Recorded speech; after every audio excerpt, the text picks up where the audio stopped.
개를 키우는 사람의 권리가 있고 개를 싫어하는 사람 권리도 있어요. 그렇지만 개를 키우는 사람도 갖춰야 될 예의는 있어요. 누가 아파트에서 도사견 키우는 사람이 누가 있습니까?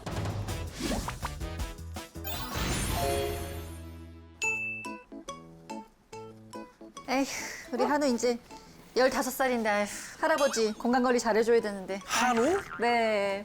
귀엽죠? 이름 왜 하는지 아세요? 제가 처음 강아지를 입양했는데 되게 네. 어릴 때예요. 지금 15살이니까. 그러니까요. 그래서 이름을 지어야 되는데 이름을 뭘로 짓냐 그랬더니 보통 견주가 좋아하는 걸로 이름을 짓는데요. 그렇지. 근데 제가 아무 생각 없이 앉아있다가 제일 좋아하는 거 뭐야? 해서 고기?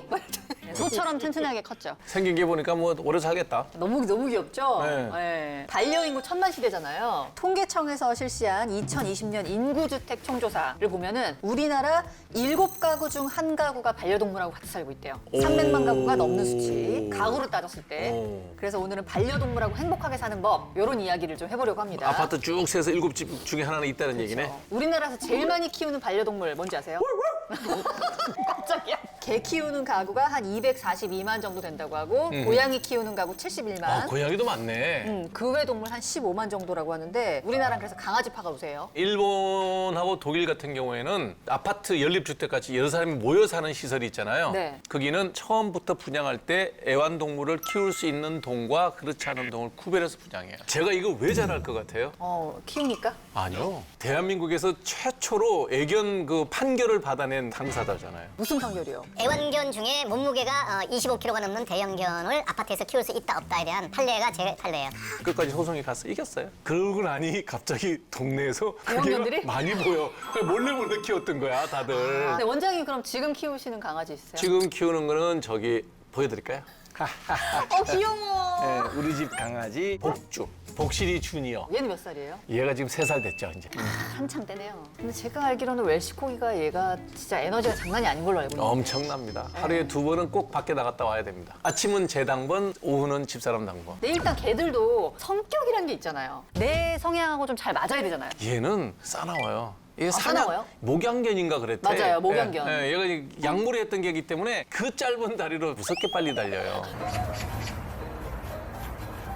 원장님은 키웠던 개 중에서 제일 나랑 성격이 맞는 개는? 골든 리트리버. 너무 또 예뻐가지고. 키우라 그러면 저는 골뱅이 키웁니다. 개 중에 최고입니다. 그리고 주거 환경도 좀 중요하잖아요. 반려견 전용 라운지도 있고요. 집 구조 자체가 반려견을 키우기에 적합하게 딱 짜가지고 나오더라고요. 그 분양 잘 되겠다. 저는 그런 생각이 들어요. 선진국의 척도 중에 하나가 개를 대하는 태도. 우리는 심지어는 시각장애인을 안내하는 안내견조차도 백화점에 들어오지 마라, 음식점에 들어오지 마라. 그럼 장애인은 백화점에 오지 마라, 음식점에 오지 마라는 얘기가 똑같은 얘기예요, 그게. 맞아요. 지금도 안타깝더라고요. 우리나라가 시각장애인 안내견을 키우는 데가 용인 에버랜드에 삼성생명 지원밖에 없어요. 이게 지방자치단체가 해야 될 일이야. 맨날 장애인을 보호하자고 입으로만 떠들어 제끼는데 그렇게 해서 그 지역자치단체에서 하게 되면 많은 시각장애인들이 얼마나 편해요. 걔도 정말 잘하거든요. 자, 그리고 요즘에 이제 개물림 사고 때문에 예민한 분위기가 있다고 하는데 개가 조금만 크면은 이거 입마개하고 나와야 되는 거 아니에요? 이런 분들이 있단 말이에요. 그래서 근데- 심심치 않게 싸움이 일어납니다. 시비를 걸고 싶은 사람이죠. 그렇지만 개를 키우는 사람도 갖춰야 될 예의는 있어요. 네. 그래서 저도 뭐 소송 당사자가 됐지만 앞집에서 소송하신 그분 마음도 이해는 해요.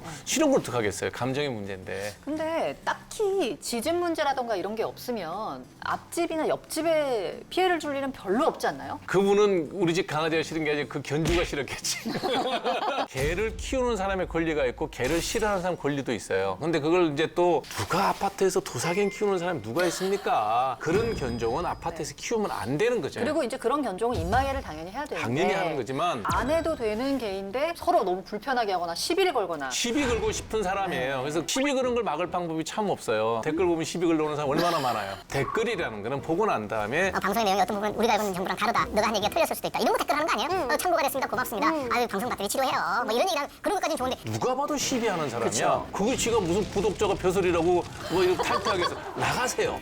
예, 우리 그러면 구독자 모시지 않아요. 개에 대한 공부가 안 돼 있는 입장에서 무조건 크다고 입마개를 해라. 이거는 또 말이 안 되거든요. 이게 입마개를 해야 되는 견종이 있어요. 그죠? 맹견 5종이 있습니다. 뭐예요? 도사견, 그다음에 아메리칸 피플테리어, 아메리칸 스테퍼드 셔테리어, 불테리어, 예. 로트와일러 로트와일러까지. 참고로 얘기하지만 도사 같은 거 말고 일반적으로 우리가 집에서 키우는 작은 개가 짖고 작은 개가 물어요. 그렇기 때문에 혹시라도 개한테 물렸다, 아무리 안전한 반려견한테 물렸다 하더라도 반드시 응급실을 가서 화상풍 예방주사는 맞는 게 좋고. 화상풍. 의외로 이 송곳니에 물리면 네. 눈에 보이는 상처보다 깊어요. 이게 눈에 보이는 상처는 턱 이렇게 되는데 안에는 깊이 들어가요. 근육층까지 이빨이 내려갔다 그러면 항생제 치료를 세게 해야 돼요. 왜냐하면 폐혈증이 생길 수 있어요. 아, 그렇군요. 네.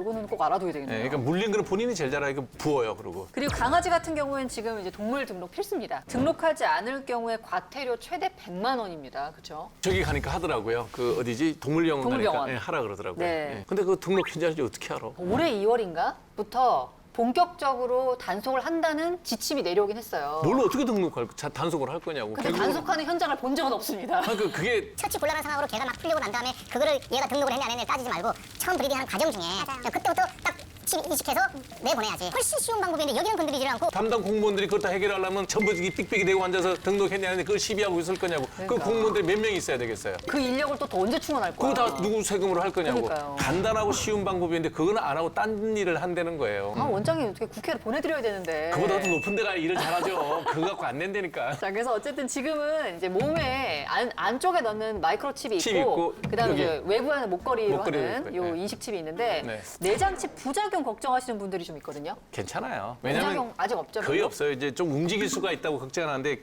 가죽하고 그 사이에 넣기 때문에 네. 크기가 한 좀 요만하던데요 보니까. 자, 그리고 강아지를 키우면 이제 돈도 많이 드는데 네. 원장님은 한 달에 이제 우리 복주한테 얼마 정도 쓰시나요? 먹는 거죠, 뭐 다. 한 달에 한 3, 40만 원 정도는 3, 그 40. 사료비로 들고 간식보다도 그냥 간식은 만들어 먹이죠. 아. 예, 야채 같은 거 이렇게 푹푹 넣어서 아, 삶아가지고. 뭐 엄청 애견인 아니라 그러면서 아니, 그 어차피 왔으면 더 같이 사는데. 뭘 먹여도 되고 안 되는지를 모르시는 분들도 꽤 되더라고요. 아직도. 사람이 먹으면 안 되는 걸 다 같이 안 먹이면 되죠. 지금 내용 한번 보세요. 저거 어린애들 다 안 먹이는 거예요. 우리가 돌쟁이 이전에 이유식에 안 들어가는 음식들이에요. 초콜릿, 어린애 초콜릿 안 먹잖아. 파, 양파, 마늘, 대파, 부추. 요런 어린애들 종류를. 안 먹잖아요. 시금치, 요거는 어린애들 먹이잖아요. 많이 먹으면 그렇지. 누가 개를 시금치를 그렇게 많이 먹이겠어. 저 애들 안 먹는 건 개도 먹으면 안 돼. 저는 이제 보니까 나이가 이제 드니까요. 병원비가 한 번에 갈 때마다 좀 많이 깨지더라고요. 네. 검사비랑 엄청나게 듭니다. 수술할 때 수술비 이런 것들이. 네, 우리나라는 개값보다 사람값이 싸요. 그래서 이제 저 보험도 있죠. 사보험이 반려동물 보험. 있죠. 네. 네. 그리고 예방 접종이랑 구충제 복용. 이거 중요해요. 요거 중요합니다. 네. 이게 제일 중요한 것 같아요. 심장 사상충은 꼭 약을 먹여야 됩니다. 이게 네. 걸리면 죽습니다. 심장 안에 뭐 사상충들이 잔뜩 자라가지고 실 같은 벌레들이 네, 꽉 차더라고. 꽉 차더라고요, 네, 진짜. 네. 여름 되면 또 진드기 예방하는 그것도 뿌려줘야 돼요. 맞아요. 이게 왜냐면 인도로만 다니지는 않잖아. 예방 접종은 원장님 좀 자세히 아시나요? 뭐뭐 있는지? 잘 몰라. 심장 사상충 벌레 바르는 약. 그거는 내가 해야 될 일이기 때문에 그거 두 가지만 알죠. 오랜 날 가면 돼 그냥. 예방 접종 비용이 네. 아까도 잠깐 좀 비싸다고 하셨잖아요. 네, 2만 원에서 5만 원까지 받기도 하는데 광견병 같은 경우는 국가에서 지원을 분명히 하죠. 그건 왜냐하면 사람한테 바로 피해를 주니까. 광견병도 걸리면 약이 없어요. 광견병 치료 안 돼요? 광견병에 걸리면 치료하기가 굉장히 어려워요. 그 이제 항독소 주사를 놔야 되는데 네. 잘 안 들어요. 그래서 무조건 그건 개를 예방해야 돼. 그리고 새끼를 볼 계획이 없다면은 무조건 중성화 수술. 무조건 중성화 시켜라. 네, 저는 더 엄격하게 법을 적용한다면 모든 강아지들이 반려견으로 세상에 나올 때는 나오기 전에 중성화돼서 나와야 된다고 생각해요. 근데 뭔가 약간 자연의 법칙에 뭔가 위배되는. 그게 왜 그러냐면 아니 맞아요. 얘네도 욕구라는 게 있잖아요. 그것까지 다 해주고 난 다음에 벌어지는 유기견 문제가 훨씬 더 심각하다는 거예요. 절대로 강아지를 분양하는 게 사업이 되면 안 된다. 개를 분양하는 거를 정부에서 관여해야 돼요. 왜냐면 계속 그 유기견 들어오고 시설은 한정돼 있고 분양이 안 되면 일정 부분은 들어온 순서대로 도축시킬 수밖에 없어요. 네. 그 일을 계속하는 거는 누구를 위한 일이냐 이거. 처음부터 길거리 어린애들 상대로 이렇게 이쁘니까 팔고 부모들은 맡아서 키우고 상당히 많은 책임감이 필요하다. 요즘에 이제 반려동물이 말 그대로 가족이 돼가지고 이혼할 때 이 반려동물 누가 데려갈 거냐로도 싸움이 많이 생기더라고요 이제는. 서로 맡겠다는 쪽인가요? 서로 네가 맡아라는 쪽인가요? 서로 데려가려고. 그러면 다행이죠. 서로 데려가려고 소송하는 거는 얼마든지 하시라 그래. 변호사분들 수입을 좀 받게. 근데 거디는 게도 많아요. 말씀하신 것처럼 그 유기하거나 이제 파양하는 경우가 점점 많아지고 있어가지고. 그렇죠. 그게 문제죠. 첫 번째 파양하거나 유기하는 이유가 물건 훼손이나 뭐 물어뜯거나 집에 막 망치거나 어린애 물거나 집안 네. 물거나 그리고 지즘, 병원비나 사료값 같은 지출 문제가 크다고 합니다. 그래서 개를 키우는 거는 정말 저는 허가제가 필요하다라고 봐요. 요새는 반려동물 입양하자는 운동이 많아요. 그래서 동물보호센터를 살펴보는 거를 좀 추천한다고 하는데 아까 이제 들어오기 전에 작가님하고 얘기하다 보니까 좋은 앱이 있더라고요.